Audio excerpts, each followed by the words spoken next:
Welcome to my socioeconomic channel. This video might be long, but if you stay until the end, you may finally understand what truly built the United States and what sustains its power today. How could a nation built on colonization and conflict become the center of global order? Is power the result of morality or the outcome of system design? Chapter 1. Discovery, colonization, and the birth of extraction. The deepest roots of power are often planted in the darkest soil of uncharted territories. Before the concept of America existed, the Western maritime civilizations operated on a specific genetic code, driven exclusively by expansion and extraction. This relentless drive pushed European explorers across unforgiving oceans, seeking new resources to feed their growing empires.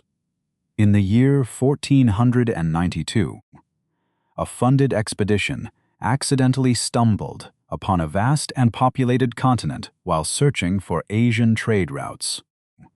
Believing he had reached India, the explorer mislabeled the indigenous population as Indians, setting the stage for a catastrophic collision of worlds. This accidental encounter ignited an unprecedented era of absolute resource extraction. By 1607, 3 English vessels arrived, carrying over 100 men driven by desperation and greed. Many were displaced by the English enclosure movement, arriving not as noble pioneers, but as destitute laborers and opportunistic aristocrats. They functioned as expendable assets for the Virginia Company, tasked exclusively with extracting gold from an unfamiliar and hostile wilderness.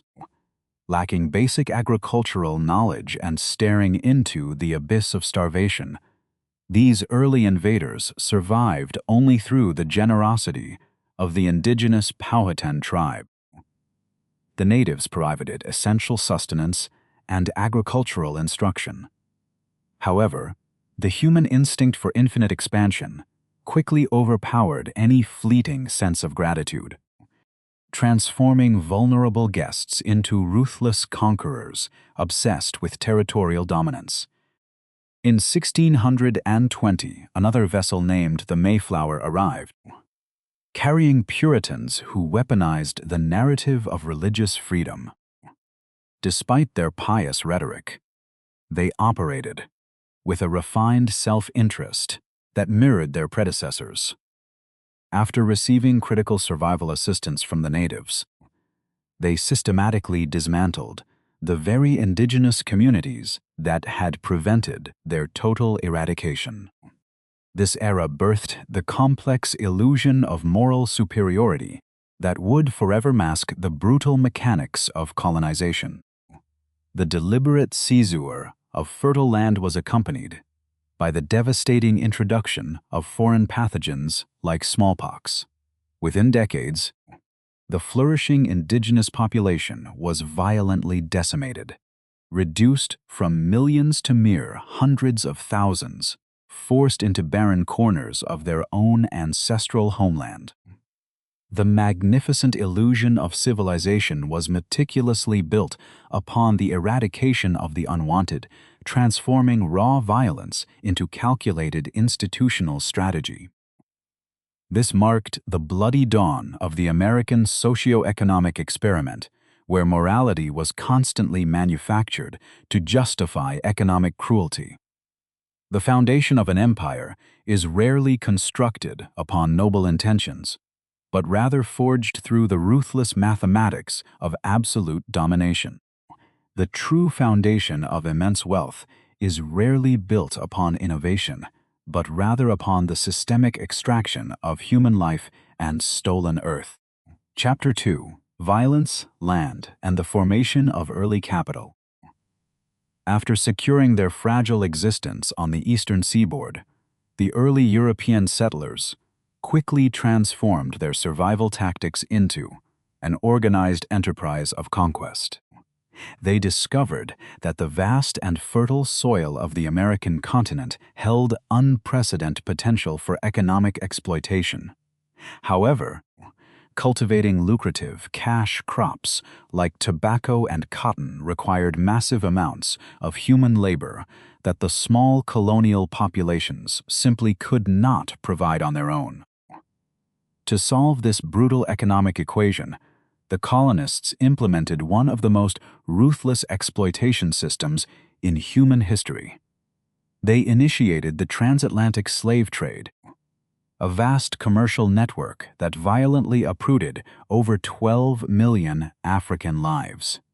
These individuals were systematically stripped of their humanity, reduced to mere financial commodities, and transported across the unforgiving ocean under horrific conditions to serve as the infinite engine of agricultural production. Simultaneously, the relentless thirst for arable land accelerated the deliberate eradication of the indigenous populations. The early treaties and agreements were nothing more than temporary illusions designed to pacify the natives while the colonizers gathered their industrial and military strength. Entire tribes were violently displaced or systematically massacred. Their sacred ancestral territories violently seized and swiftly converted into highly profitable private plantations governed by the iron laws of capitalism. This dual mechanism of dispossession and slavery constituted the crucial first bucket of gold for the fledgling American economy. The unprecedented accumulation of early capital was not the result of superior hard work or magnificent democratic values, but the direct outcome of uncompensated blood and stolen earth. The 13 colonies functioned as a massive extractive machine, generating enormous wealth that flowed directly into the pockets of the elite. The prosperity of the plantations and early manufacturing centers fundamentally rewrote the power dynamics of the New World. A distinct socioeconomic hierarchy was forged, consolidating absolute control within a wealthy aristocratic class that profited immensely from institutionalized brutality. They mastered the dangerous art of transforming deep human suffering into neat financial ledgers, creating a cold economic architecture that would forever shape the future trajectory of the expanding nation. A civilization built upon the bones of the conquered must eventually manufacture powerful myths to conceal the brutality of its own architecture. The greatest rebellions in history are rarely born from abstract ideals, but from the cold calculation of financial interests. Chapter 3: Independence and the Transfer of Power. To truly understand the American War of Independence, we must first zoom out to the grand geopolitical chessboard of the 18th century. The world was consumed by the 7 Years' War, a brutal global conflict primarily fought between Britain and France for absolute imperial hegemony. While Britain ultimately claimed victory, the astonishing financial cost pushed their treasuries to the absolute brink of utter exhaustion.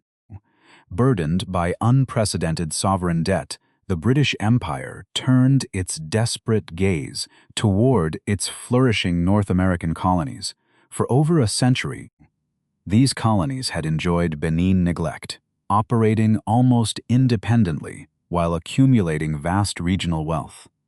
When London attempted to impose new taxes to recover war expenses, the colonial elites immediately recognized a severe threat to their established economic dominance and unregulated financial freedom. The legendary Boston Tea Party was not merely a spontaneous eruption of democratic passion against tyranny. It was a carefully orchestrated sabotage led by wealthy smugglers whose lucrative Dutch tea trade was threatened by cheaper, legally subsidized British goods. The narrative of oppression was brilliantly weaponized by the local aristocracy to mobilize the lower classes in defense of elite commercial interests. When the first shots echoed at Lexington, the Continental Militia stood little chance against the most formidable military machine on Earth. The early colonial forces were poorly equipped, severely undisciplined, and plagued by constant desertion and deep internal divisions. The wealthy landowners leading the rebellion quickly realized that abstract declarations of liberty could not actually stop heavily armed and highly trained British regiments. The true turning point arrived not from innate American valor, but from the calculated vengeance of the French monarchy. King Louis XVI, desperate to avenge the humiliating losses of the 7 Years' War, saw the American uprising as the perfect instrument to bleed the British Empire. France systematically poured immense capital, advanced weaponry, and crucial naval support into the dying American cause. The decisive victory at Yorktown was fundamentally a masterclass in French military engineering and strategic naval blockade.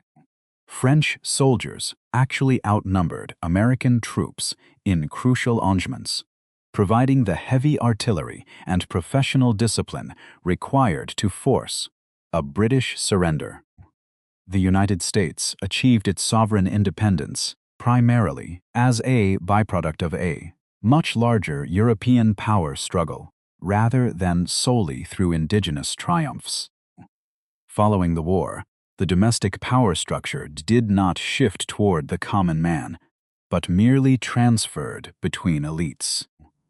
The wealthy plantation owners and affluent northern merchants seamlessly replaced the British Crown, consolidating total political control over the newly formed republic. The fundamental socioeconomic system of resource extraction and class stratification remained entirely intact, now cloaked in the noble rhetoric of universal freedom. In a remarkable display of cold geopolitical pragmatism, the newly independent nation swiftly defaulted on the massive debt owed to the French crown.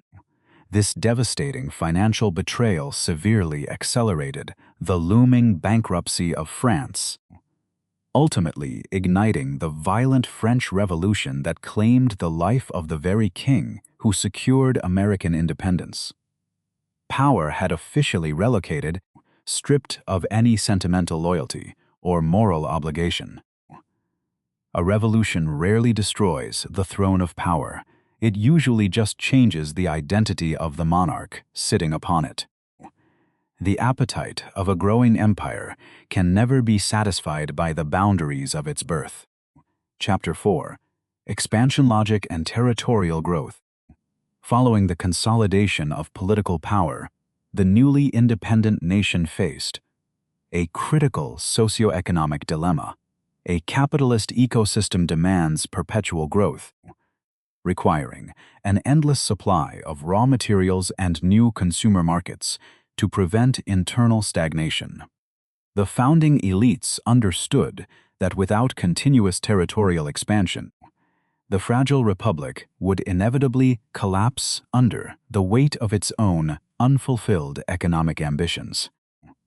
In 1803, a monumental opportunity arrived through the geopolitical vulnerability of France. Napoleon Bonaparte, desperate for immediate military funding to sustain his European campaigns, agreed to liquidate the massive Louisiana territory. For a mere $15 million, the United States inexplicably doubled its sovereign landmass overnight. This spectacular transaction secured vital waterways and eradicated the looming threat of European encirclement. As the territorial footprint expanded, a deep psychological paranoia began to metastasize within the American leadership to prevent competing empires from disrupting their regional hegemony. They authored the Monroe Doctrine in 1823. This strategic declaration was brilliantly disguised as a noble effort to protect the entire American hemisphere from foreign interference. In reality, it formally designated the surrounding continents as an exclusive backyard for future exploitation. Armed with this convenient ideological shield, the machinery of conquest was directed southward toward a vulnerable Mexico. In 1846, a carefully engineered border dispute ignited a highly asymmetrical military conflict. The consequent treaty stripped Mexico of over half its sovereign territory, funneling immense reserves of agricultural wealth and untapped mineral resources directly into the booming American economy.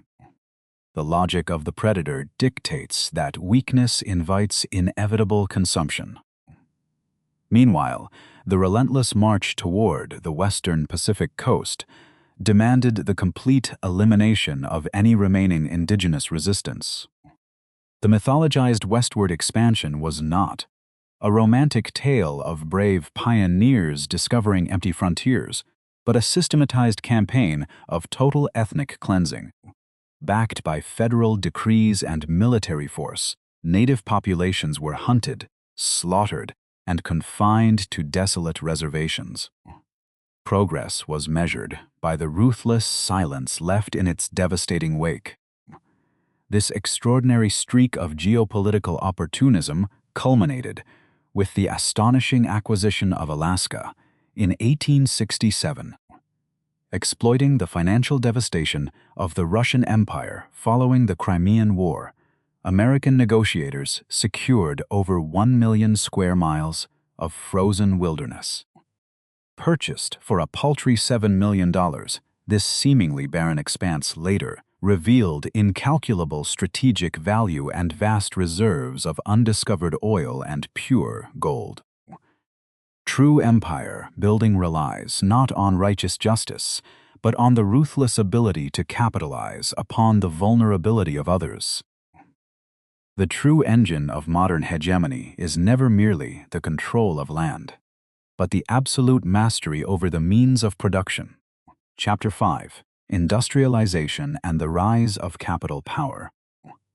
To transition into a formidable manufacturing powerhouse, the early United States systematically acquired heavily guarded European machinery secrets.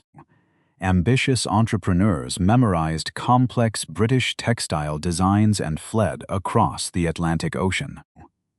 This deliberate transfer of protected intellectual property established the essential architectural foundation for nascent American factories, setting the stage for an unprecedented century of rapid mechanical innovation and massive infrastructure development across the growing nation.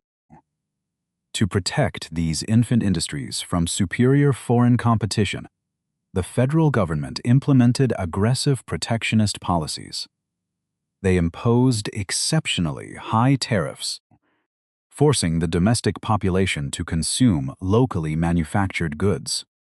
This strategy severely punished the southern states, which relied entirely upon a plantation economy driven by enslaved labor. The South desperately needed free trade, creating a massive structural contradiction within the expanding nation. The devastating Civil War is frequently romanticized exclusively as a noble moral crusade to eradicate slavery. In reality, it was a violent structural collision between two entirely incompatible socioeconomic systems. The industrializing North required protective tariffs and mobile wage labor, while the agricultural South demanded open markets and bound servitude.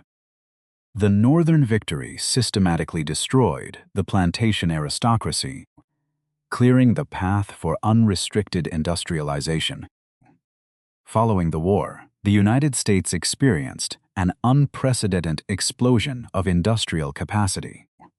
The late 19th century witnessed the rapid emergence of colossal monopoly giants in steel, oil, and finance. Tycoons ruthlessly eliminated competition to consolidate absolute control over the national economic infrastructure. These powerful industrial titans functioned almost like independent sovereign entities, dictating market prices and systematically dominating the crucial supply chains of the modern era. This spectacular acceleration of wealth was extracted directly from the relentless exploitation of the working class. Millions of laborers, including desperate immigrants, toiled within dangerous factories under horrific conditions for poverty wages. Capitalist monopolies maximized astounding profits by crushing labor unions and extending working hours. A terrifying disparity emerged, where a handful of financial elites accumulated unimaginable fortunes, while the vast majority endured crushing urban poverty. This transformative period fundamentally redefined the architecture of American power. Ultimate authority was no longer held by aristocratic landowners, but by the architects of industrial capital. The state apparatus increasingly functioned as a protective mechanism for corporate interests, shielding monopolies while suppressing dissent. The economic machine replaced the plantation, dictating every domestic and foreign policy decision moving forward into the 20th century. True power resides not in the hands of those who write the legislation, but those who silently own the absolute means of production. The most profitable enterprise in the history of human civilization is the systematic commodification of global conflict. Chapter 6: War Economy and Global Positioning. As the dawn of the 20th century approached, the traditional European powers found themselves trapped in an inevitable cycle of mutual destruction. When the First World War erupted, the United States deliberately maintained a calculated distance from the carnage. Shielded by two vast oceans, they transformed their sovereign neutrality into an exceptionally lucrative business strategy, supplying essential munitions and industrial resources to both the Allied and Central powers simultaneously. This unprecedented accumulation of war capital fundamentally restructured the global financial hierarchy. Before the conflict, the United States held substantial foreign debt, bound by the economic influence of older empires. By supplying the devastating machinery of war to desperate European nations, they inverted this dynamic almost overnight. The devastation of the Old World transformed the emerging nation from a regional industrial participant into the absolute largest creditor on Earth. However, the intoxicating prosperity generated by foreign bloodshed proved inherently unstable and structurally flawed. In 1929, the catastrophic collapse of the global financial markets plunged the nation into the abyss of the Great Depression. Factories shut down, massive unemployment swept across industrial centers, and the fragile capitalist ecosystem appeared nearing absolute ruin. The extractive domestic economy had stagnated, desperately requiring a massive external catalyst to survive. The outbreak of the Second World War functioned not merely as a geopolitical crisis, but as the ultimate economic savior for the American industrial machine. Replicating their previous highly successful strategy, they initially monopolized the global arms trade before directly engaging in combat. The enormous demands of total global warfare eradicated domestic unemployment and drastically accelerated unprecedented technological innovation, transforming entire cities into relentless manufacturing juggernauts. When the dust finally settled over a completely decimated European continent, the geopolitical landscape was irrevocably altered. Former imperial giants like Britain and France were left financially bankrupt and structurally broken.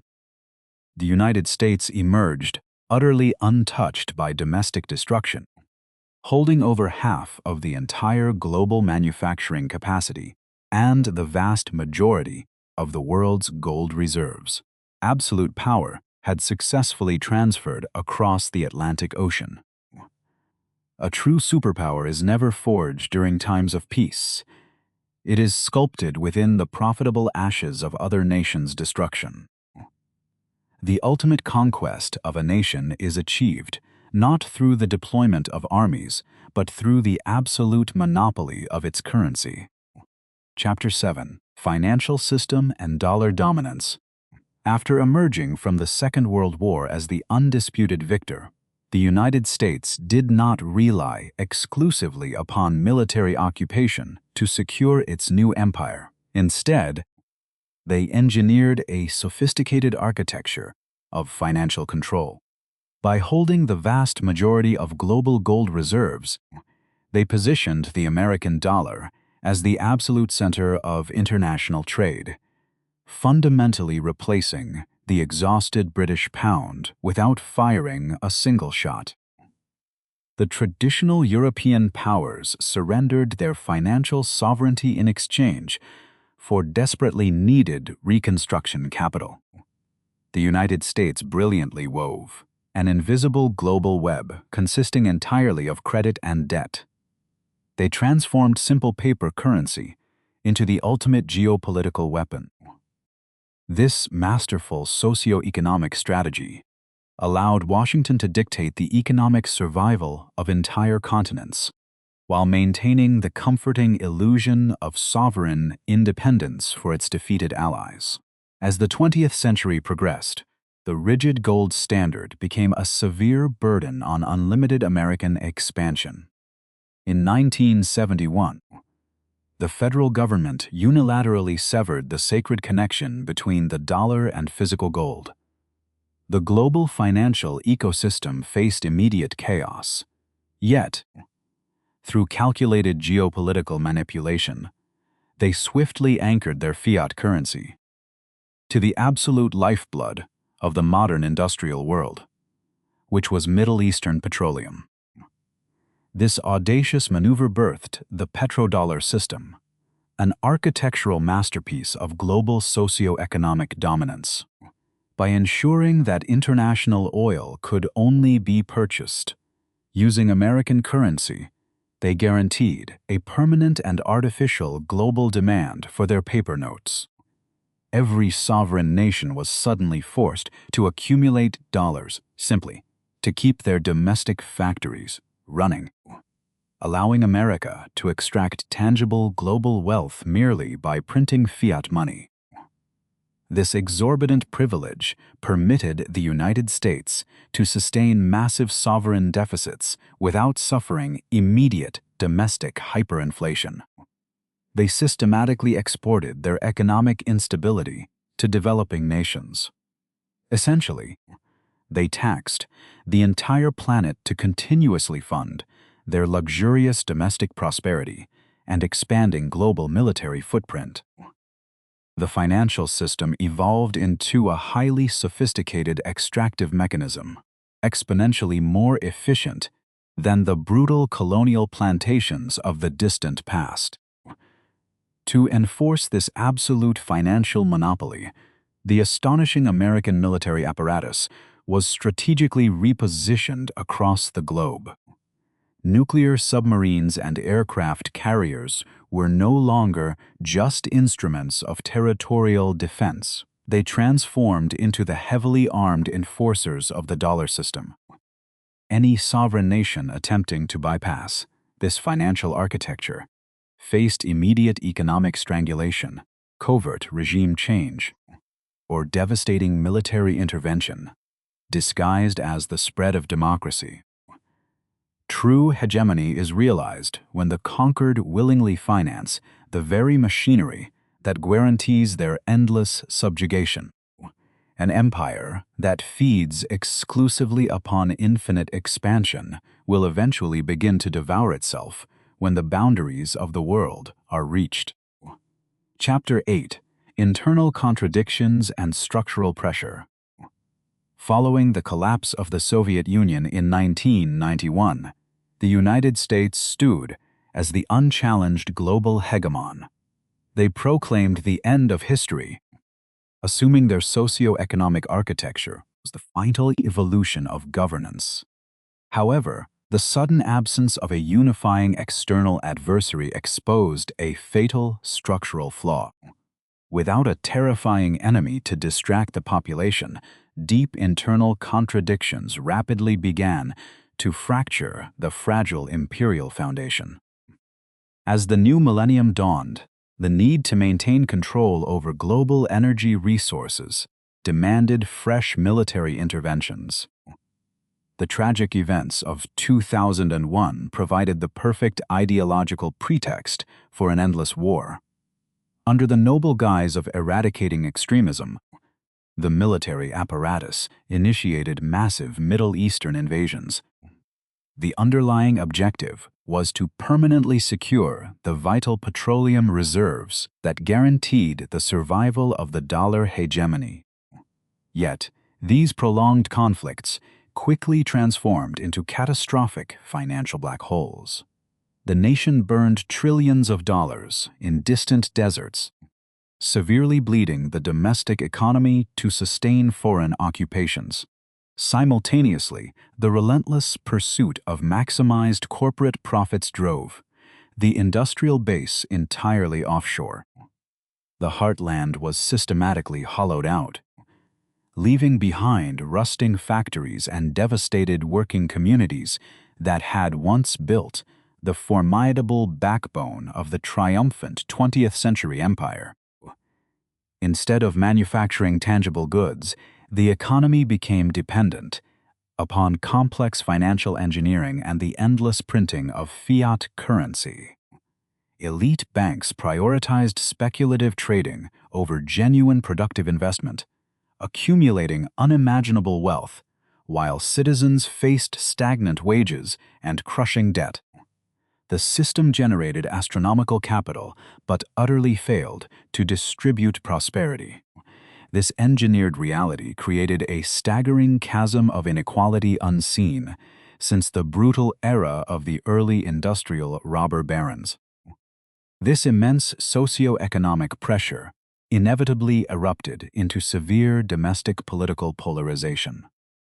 The exhausted population, frustrated by decaying infrastructure, unaffordable healthcare, and endless foreign entanglements, turned their profound anger toward each other.